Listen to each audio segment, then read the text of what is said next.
Seja muito bem-vindo a mais um vídeo do canal Clube da Venda Coberta. Meu nome é Daniel Correa e eu invisto em ações e opções desde 2006.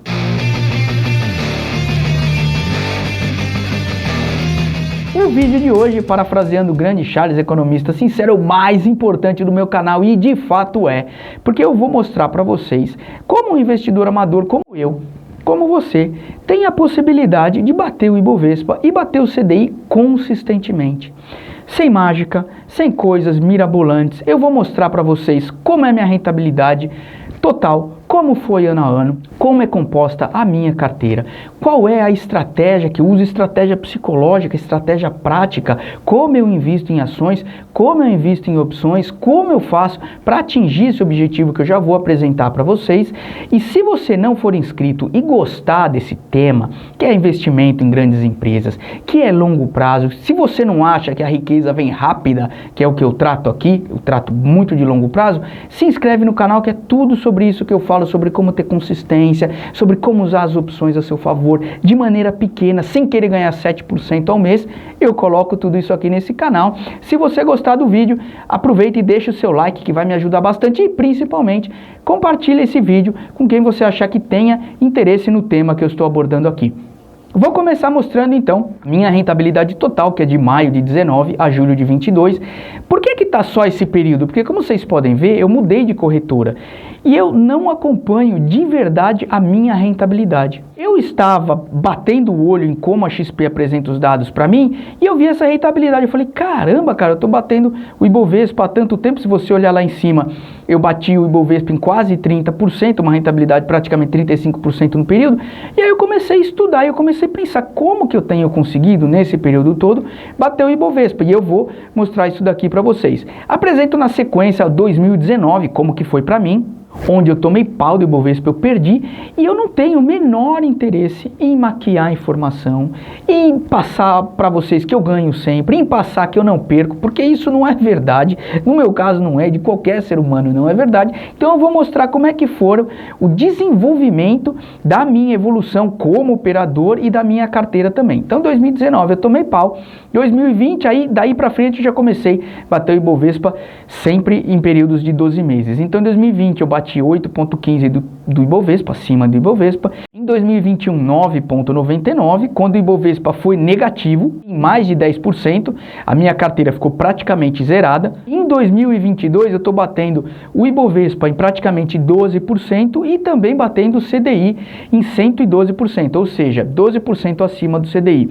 2022 é interessante mostrar porque o Ibovespa está caindo cerca de 5% e a minha carteira está positiva ali mais ou menos 7%. Mais ou menos não, você pode ver lá em cima, 7,1%. Com relação ao CDI, eu também consegui bater o CDI nesse período. Tudo bem que no começo o CDI era muito baixo. Aliás, no começo não, que lá 2019 ele ainda estava mais ou menos 6%, se não me falha a memória. Depois, na pandemia, ele desabou, mas vocês podem ver que as ações também desabaram. Então, da mesma forma que o CDI ficou muito baixo, as ações desabaram, então teve que ter um manejo para conseguir bater o CDI. E no ano a ano eu também bati o CDI. Você pode ver 2019, mais de 4,5 vezes o CDI, 2020, 4 vezes o CDI, 2021, ferro no CDI, também pau do CDI, 2022 estou batendo 112% do CDI. O que é muito importante de eu mostrar a trajetória passada de como foi a minha rentabilidade nesse período. Primeiro, eu não tenho investimento em renda fixa nessa conta da XP, então ela não pode ter sido turbinada por causa disso. Todo o meu investimento ali são ações e as estratégias com opções que eu faço aqui, que eu vou entrar um pouquinho mais para frente. O importante é perceber a constância, a consistência da variação da minha curva. Vou pegar a última, por exemplo, aqui 2022, como ela não tem uma grande amplitude com relação ao Ibovespa. Isso significa que eu não estou tomando grandes riscos de tomar uma grande cacetada e me ferrar na rentabilidade da minha carteira. Porque se a minha curva fosse uma hora muito para cima, outra hora muito para baixo, uma hora muito para cima, outra hora muito para baixo, eu poderia estar adotando uma estratégia que fosse absolutamente perigosa, com falta de gerenciamento de risco. Então vocês podem ver que está sempre ali acompanhando o Ibovespa. Então vamos lá, falar um pouquinho da minha estratégia agora que eu já mostrei para vocês minha rentabilidade. Ela não tem grandes novidades em tudo que você já ouviu dos caras que são vencedores na Bolsa de Valores. É porque eu desenvolvi, é porque eu sou foda? Não, não é. É porque no meu começo eu apanhei demais, eu fazia day trade, eu fazia trade, eu apanhei demais e eu comecei a analisar quem eram os vencedores do mercado. Os vencedores do mercado não é o Zezinho que está vendendo curso com 3 anos de operação, não é o cara que te promete 7% ao mês, não é o day trader que te promete 0,3% ao dia, e eu vou chegar em tudo isso daí. É o cara que está no mercado há longos períodos se perpetuando e a sua fortuna vem daí. Tem gente que vende curso, ganha dinheiro com isso e é bom? Claro que tem.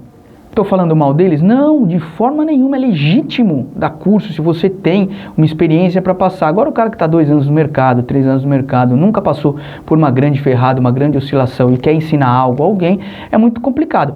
A grande dificuldade é que quando a gente vai começar no mercado da Bolsa de Valores, a gente é bombardeado por um monte de informação errônea, falsa, seja propositalmente falsa ou seja por ignorância, que essa falsidade acaba caindo na mídia e aonde a gente tem acesso. Então a grande dificuldade que nós temos como iniciantes é diferenciar o joio do trigo. A riqueza não vai acontecer do dia para a noite. Não é um bilhete de loteria. Então esse tipo de operação não existe e eu descobri isso lá em 2006, 2007 na pele.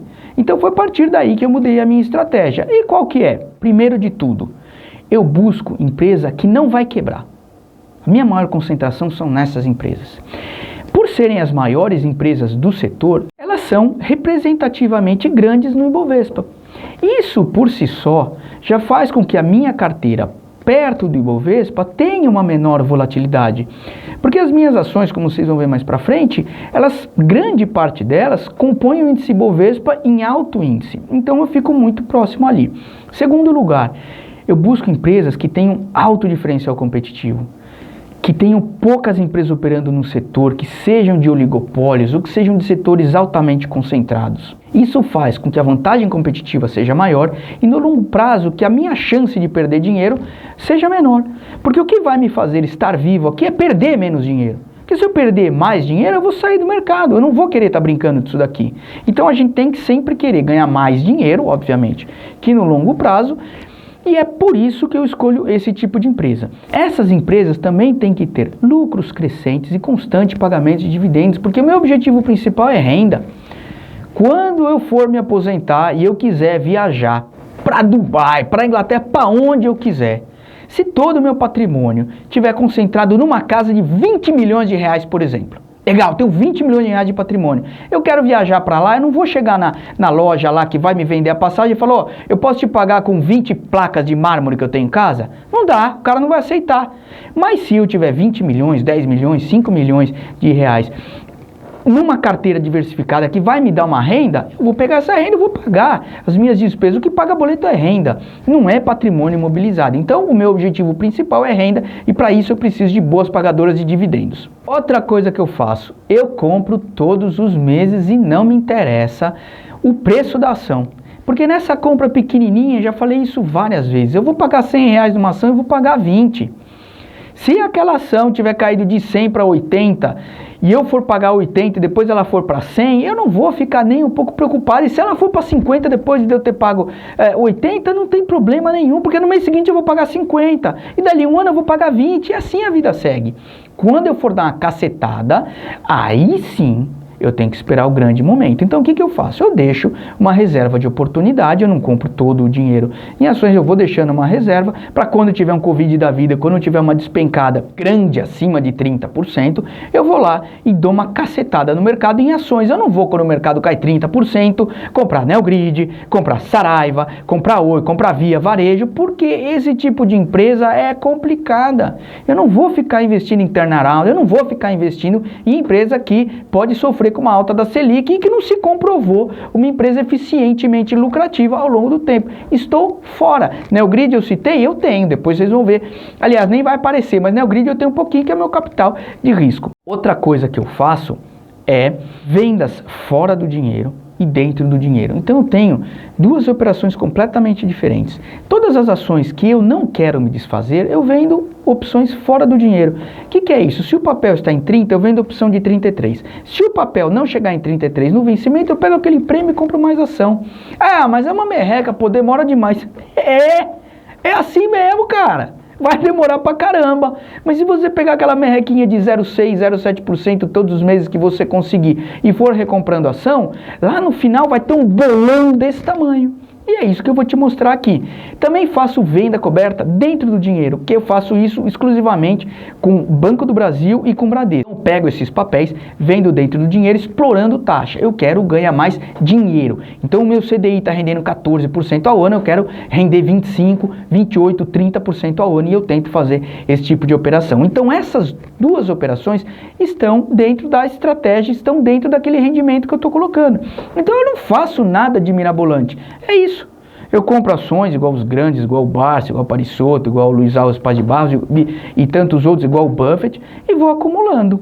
Só que por trás disso tem uma grande questão que ninguém presta atenção. Eu, ao longo do tempo, me preparei psicologicamente para isso. Porque muito mais importante do que você apertar um botão é você estar pronto para o cenário A para o cenário B e aquilo não te machucar mais. Então, tanta tomar pancada, de tanto ver o lucro meu alto e de repente, buf, em questão de 1, 2 meses sumir ali da tela, eu já tô calejado desse tipo de questão. Então, como eu falei para vocês, eu não foco na rentabilidade, eu foco na renda das empresas. Então, eu não olho a rentabilidade da minha carteira mês a mês, eu não estou nem aí para isso. Eu foco nos dividendos. Como é que estão essas empresas? Estão pagando bem dividendos? A perspectiva é de aumentar? É isso que eu olho. Quando eu for fazer novas compras, a empresa continua legal? E assim eu vou fazendo meus novos aportes. Não analiso o balanço diariamente, não analiso o balanço semanalmente, não analiso a empresa mensalmente. Quando a empresa solta um balanço relevante, uma vez por ano, 2 vezes por ano, eu vou lá e olho. Por quê? Porque essas empresas, antes de tudo, eu já olhei para elas. Eu já analisei, eu entendo um pouquinho daquelas empresas. Embora amador, eu tenho uma certa noção daquelas empresas e a partir daí ela faz parte do meu portfólio. As pequenas compras mensais, elas deixam o preço médio absolutamente relevante e eu já expliquei isso para você. Vou pagar 100, vou pagar 20. E eu entendo perfeitamente que vão ter períodos como de 2010 a 2016 e que eu vou amargar. A bolsa vai cair, os rendimentos vão minguar, mas isso não vai fazer com que eu deixe de comprar. Porque a melhor oportunidade de eu me tornar sócio de uma empresa fodida é dentro da Bolsa de Valores. E eu não vou abandonar essa oportunidade. Por isso que eu só vou, ou prioritariamente vou, nas grandes empresas. Já quando eu vou dar as grandes tacadas com a reserva de oportunidade, aí sim, o preço é absolutamente relevante. Porque como o volume de dinheiro é maior, ele vai impactar muito o preço médio do teu papel, ele vai impactar muito a concentração de papel que você vai fazer em uma única vez. Então aí sim, eu olho bem direitinho qual empresa que eu vou dar a tacada e em que momento eu vou fazer isso. Nas opções, perder é rotineiro e eu já me habituei a perder pouco. Essa é uma das diferenças que eu tenho particularmente em relação ao operador de opções normal. O operador de opções normal, ele não aceita a perda, especialmente quando ele dá uma tacada grande que ele tem uma expectativa diferente do que acontece. Então aquele cara que compra um grande volume de opções porque ele tem certeza que vai se dar bem. Quando o mercado vai ao contrário, dificilmente ele vai estopar. Ele fala, já perdi 40, 50, 60%, que se dane o resto. Claro, é dinheiro, não é que se dane o resto. Você tem que ter uma estratégia que você vai zerar. Quando eu faço uma venda, eu vou lá, e quando eu estou perdendo nessa venda, quando o papel supera meu strike, eu já começo a ficar de olho. Superou muito meu strike, 2, 3, 4%, tchau. Acabou, perdi aquela. Ah, e se o papel cair depois? Não me interessa, porque eu estou preocupado em me proteger. E se o papel não cair depois? Subir mais 15%? Danço, e eu vou me preparar, eu vou me precaver disso, eu não quero dançar. Então é assim que eu construí a minha estratégia. Como vocês podem ver, não é nada muito diferente do que os grandes falam. E eu aprendi com eles, não desenvolver absolutamente nada sozinho. Além de ter aprendido com eles, a experiência, esse tempo todo de tanto tomar ferro, me deu uma calejada e é isso que eu tento passar para vocês aqui no canal. Agora chegou uma parte muito importante de eu mostrar para vocês a diferença que pequenas rentabilidades fazem no longo prazo. Lembra aquela boca de jacaré que começou a abrir na minha rentabilidade a partir de 2022? Foi ali que o efeito dos juros compostos começou a se mostrar cada vez mais evidente. E sabe, eu bati lá o Ibovespa em 30%, bati o CDI nesse período todo em quase 2 vezes. E sabe qual foi a diferença? Quanto eu ganhei ao mês nisso tudo? 2%, 3%? Não. Eu ganhei 0,77%, enquanto o CDI estava batendo 0,43%. Eu não acho nem muito apropriada colocar essa comparação com o CDI, porque eu estou dentro da Bolsa de Valores, meu benchmark deveria ser o Ibov. Mas como eu faço muitas operações de rentabilidade superior ao CDI, que turbinam a minha carteira, e como no longo prazo meu benchmark é o CDI, eu resolvi colocar o benchmark aqui. Então o que eu vou colocar para vocês aqui agora? A diferença é que essa simples rentabilidade de 0,77% que eu obtive contra 0,43% do CDI no período, faz no longo prazo. Esse é o gráfico de uma evolução de 40 anos do CDI contra a minha rentabilidade, imaginando que eu coloquei 100 mil reais. Então eu peguei no ano zero, coloquei 100 mil reais. No final de 40 anos, não estou avaliando inflação, nada disso. Estou só avaliando o valor nominal para a gente ter ideia da diferença. No final dos 40 anos eu teria 4 milhões, quando no CDI eu não teria nem 1 milhão de reais. Isso é você bater consistentemente. Isso é você olhar o longo prazo. Se eu conseguisse 0,1 ponto percentual a mais na minha rentabilidade. E se ao invés de eu bater 0,77, eu batesse 0,87%. Olha a diferença da curva. Ao invés de quase 4 milhões, eu teria mais de 6 milhões de reais. Porque no longo prazo, pequenas variações fazem um grande acúmulo de capital. E esse dinheiro todo estaria me rendendo proventos, me dando renda. E é nisso que eu olho. Então o investidor, especialmente iniciante, o cara que gosta de criptomoeda, caramba, ou até grandes alavancagens, o cara quer ficar rico de uma hora para outra. E não é aí que ele vai conseguir. Ele vai conseguir sendo paciente, ele vai conseguir fazendo tudo direitinho. Por isso que é tão difícil nós encontrarmos vencedores na Bolsa de Valores. Por isso que é tão difícil a gente permanecer dentro da Bolsa de Valores. Por isso que é tão difícil encontrar alguém que tenha mais de 10 anos na Bolsa de Valores. Porque esses caras já ficaram pelo caminho. E se eu tivesse a rentabilidade do Buffett? Sabe quanto o Buffett conseguiu? Exatamente o dobro que eu consegui. Ao longo desse tempo todo que ele vem operando, ele conseguiu 1,54%, 1,55% ao mês, que dá uma equivalente a 20% ao ano. Olha a diferença. Cadê a minha reta? Praticamente sumiu. Ficou lá nessa simulação de colocando 100 mil, ele teria 150 milhões de reais depois dos 40 anos. Agora, vocês acham que é plausível 3% ao mês? Dá uma olhada e me responde. Se eu colocar 100 mil, em 40 anos eu teria 150 bilhões de reais. O Buffett ficou lá para trás. Cadê o Buffett? Que a linha branca sumiu.